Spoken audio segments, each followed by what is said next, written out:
Exercise 4.4 question 1 का part 1 देखते हैं।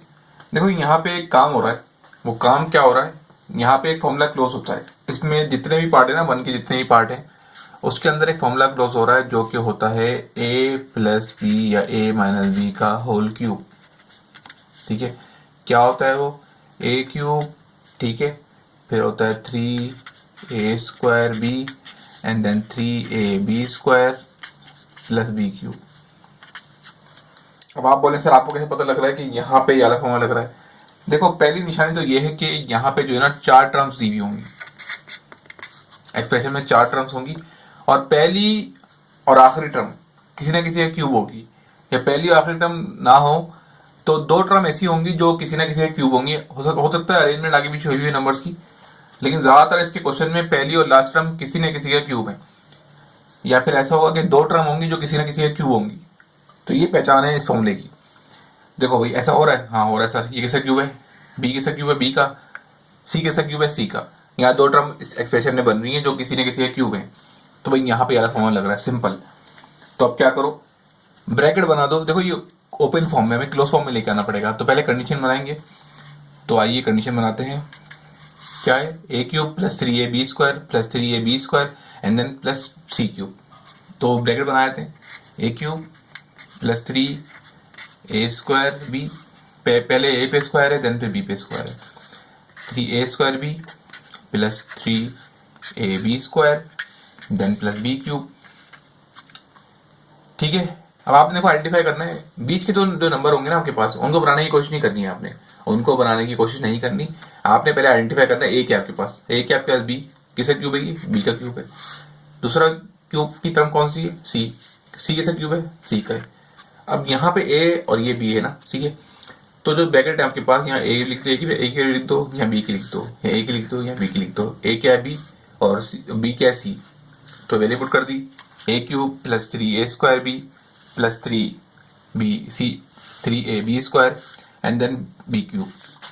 अब क्या करोगे, क्वेश्चन को इस फॉर्म में लेके आ जाओगे क्लोज फॉर्म में। ठीक है, क्वेश्चन को मत क्लोज कर दोगे ओपन फॉर्म में ना। तो a प्लस बी का होल क्यूब, ए क्या आपके पास, बी, और सी क्या, बी क्या आपके पास, सी। तो ये फॉर्मूला हो गया क्लोज। बस इतना ही काम करना है इसके अंदर। पार्ट 2 देखो, पार्ट 2 के अंदर क्या हो रहा है। देखो यहाँ पे भी आपके पास 2 टर्म ऐसी हैं जो किसी ना किसी क्यूब बन रही है। ठीक है, कौन सी, एक तो 8x क्यूब, दूसरा y क्यूब।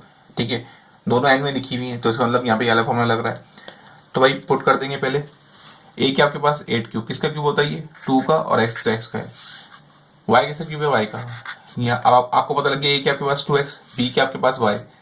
तो ए की जगह क्या पुट कर दोगे, 2x, बी की जगह y, 2x y। ठीक है, a square, a cube plus 3a square B plus 3ab square and then plus B cube. Formula close कर देंगे। ओके, ए प्लस बी का होल क्यूब, ए प्लस बी का whole cube, that's it. देखो part 3 देखो, देखो यहाँ पे क्या हो रहा है, आपके पास 2 टर्म क्यूब की मौजूद है। देखो ये किसका क्यूब है, 64, 4 का है। 4 को 3 बार करोगे मल्टीप्लाई, ठीक है, तो क्या आंसर आएगा, 64 आएगा। और आपको ये तो पता है किसका, ये 1/64 किसका क्यूब है, 1/4 का। तो बस वैल्यू अपॉन में आ गई, तो घबराना नहीं है, कोई मसले वाली बात नहीं है। आपने ये करना है, सिंपल एक काम करना है, ए क्यूब, आपको पता लग गया भाई हाँ इस एक्सप्रेशन के अंदर 2 वैल्यूज किसी न किसी क्यूब बननी है, किसी न किसी का। तो बस आप क्या करो, आप ब्रैकेट बना दो, ए क्यूब, आपको पता है बी की वैल्यू सारा वर्टिकल है, तो ब्रैकेट बड़ा बनाना, 3a square B and 3ab square then plus B cube. किसका क्यूब है, 64, 4 का, एक्स तो एक्स का है। 1 किसका क्यूब होता है, 1 का होता है, 64 किसका क्यूब है, 4 का। आपको पता लग चुका है ए क्या आपके पास 4x, बी क्या आपका 1/4, यहाँ पुट कर दो, 4x 1/4, 4x 1/4। ये बीच वाली टर्म बनाने की कोशिश नहीं करना। अगर आपने ए बी सही फाइंड आउट किए ना, तो आप यहाँ पहली पुट करके देखो, फिर इसको सॉल्व करो, तो आपके पास ये वाला आंसर आ जाएगा, करके देखना। ठीक है, अब देखो क्या करोगे आप, अब आप क्या करोगे, फॉर्मूला क्लोज कर दोगे।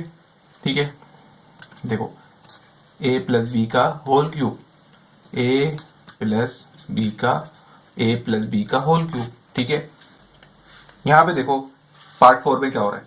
देखो मुझे पता है कि भाई 2 टर्म इस एक्सप्रेशन के अंदर 4 टर्म्स हैं, और 2 टर्म ऐसी हैं जिनका जो किसी न किसी का क्यूब है। 8 किसका क्यूब है, 8 2 का, और 27 किसका है, 3 का। तो बस पुट कर देते हैं। देखो अरेंजमेंट अगर आगे पीछे होगी, लेट्स सपोज ये 27 अगर बीच में लिखा होता है और ये किसी का क्यूब भी होता तो आप इसको एंड में लिख दोगे, ठीक है। जो टर्म अगर इसमें अरेंजमेंट आगे पीछे होंगी, ये आपके पास दो टर्म ऐसी हैं जो किसी ना किसी क्यूब है लेकिन वो आगे पीछे हुई हुई हैं, पहले और लास्ट में नहीं लिखी हुई, तो आप उनको अरेंज करोगे, ठीक है। एक वैल्यू को पहले लिख दोगे, एक वैल्यू को बाद में लिख दोगे, बाकी जो वैल्यूज बची होंगी बीच में लिख दोगे, इस तरह कर देना, ठीक है। अगर बोर्ड में क्वेश्चन आगे पीछे आ जाए ना अरेंजमेंट। किसका क्यूब है 8 2 का, और एक्स किसका एक्स का, 27 किसका है 3 का। आपको पता लग गया ए और बी क्या है, यहाँ पे ए भी पुट कर दो, यहाँ पे ए भी पुट कर दो। ए क्या है 2x, बी क्या है 3, ए क्या है 2x, बी क्या है 3। हम लोग क्लोज कर दो, ए प्लस बी का होल क्यूब, ए प्लस बी का whole cube, that's it. Part 5 देखो, देखो यहाँ पे आपको पता लग रहा है कि कौन सा क्यूब है किसका, 1/27 किसका क्यूब है 3 का। भाई ये किसका क्यूब है सर, अब देखो इसको तरीका बताने का ये है कि देखो ए लिखा हुआ है ना, एक स्क्वायर लिखा हुआ है, A6 लिखा हुआ है, अब आपको बनाना है किसका क्यूब है ये। देखो बाहर तो आपको पता है क्यूब ही आएगा, अंदर में ए की पावर क्या लिखूंगा कि आंसर 3 से मल्टीप्लाई होने के बाद वो 6 है तो 2 लिखूंगा ना, ठीक है। अगर यहाँ पे 9 लिखा होता, ए की पावर लिखा होता, 9 लिखा होता, तो फिर मैं क्या लिखता, अंदर क्या लिखता, बाहर तो मैं क्यूब ही लिखता, मुझे बाहर क्यूब चाहिए। ए की पावर में क्या डालता कि आंसर मेरे पास मल्टीप्लाई होने के बाद वो 9 हो जाए तो 3। तो इस तरह आप निकाल लोगे 6 किसका क्यूब है, 6 से अंदर लिखोगे वाई स्क्वायर, बाहर लिखोगे क्यूब, ठीक है। तो वो कंडीशन बनाते हैं, जो पता लग गया आपको 4 एक्सप्रेशन है, एक इक्वेशन में 4 एक्सप्रेशन दी हुई, यहाँ 2 टर्म किसी न किसी स्क्वायर है, तो भाई फॉर्मूला लग रहा है प्लस बी का whole cube, A cube condition बना देंगे ए स्क्वायर, ठीक है, and then A B square plus B cube. 1 किसका क्यूब 1 का होता है, 27 किसका क्यूब है 3 का, यहाँ लिखेंगे एक्स की पावर 2, ए आपको पता लग जो है 1/3 है, बी आपके पास क्या वाई स्क्वायर, यहाँ ए पुट कर दो, यहाँ बी पुट कर दो, यहाँ ए पुट कर दो, यहाँ बी पुट कर दो। सॉल्व करोगे बीच वाली टर्म देख लेना बन जाएगी आराम से। फॉर्मूला क्लोज कर दो, ए प्लस बी का होल क्यूब, दैट्स इट, हो गया क्वेश्चन सॉल्व। पार्ट नंबर 6 देखो, 1 का पार्ट 6 देखो, यहाँ पे आपको पता लग रहा है कौन सी 2 एक्सप्रेशन है जो किसी ना किसी का क्यूब है, तो ये है और ये है। 8 किसका है 2 का, 27 किसका है 3 का, यहाँ पे इसका उल्टा ही लिखा हुआ है बस, ऊपर 3 और नीचे 2, ठीक है। तो कंडीशन बनाए थे a cube 3a square b 3ab square and then b cube. आपको पता है पहले हम लोग क्या करते हैं, ए बी आइडेंटिफाई करते हैं।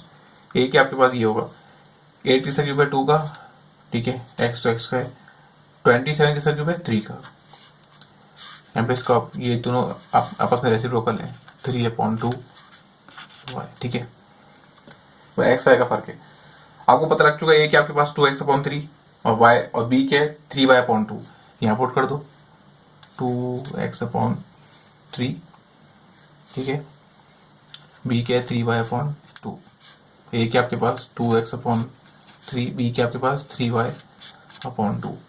ये कंडीशन बन गई, फॉर्मूले को क्लोज कर देंगे, ए प्लस बी का होल क्यूब, ए प्लस बी के आपके पास 3y/2 का होल क्यूब, ए प्लस बी का whole cube, formula close, question solve. Question number 7 देखो, यहाँ पे भी आपको पता है कि क्या हो रहा है कि पहली और लास्ट टर्म किसी न किसी का क्यूब है, ठीक है। तो कंडीशन बना देंगे a cube 3a square b 3ab square and then b cube. पहले आइडेंटिफाई करो ए क्यूब बी, ए और बी के आपके पास किसका क्यूब है 64, 4 का, 27 किसका है 3 का, एक्स क्यूब किसका क्यूब है एक्स का। आपको पता लग गया ए क्या है 4/3, बी क्या है एक्स, यहाँ पुट कर दो ए बी ए क्या है 4/3, बी क्या है एक्स, ए क्या है 4/3, बी क्या है एक्स, तो हमने क्लोज कर दो, ए प्लस बी का होल क्यूब, ए प्लस बी का होल क्यूब, दैट्स इट, ये हो गया क्वेश्चन सॉल्व।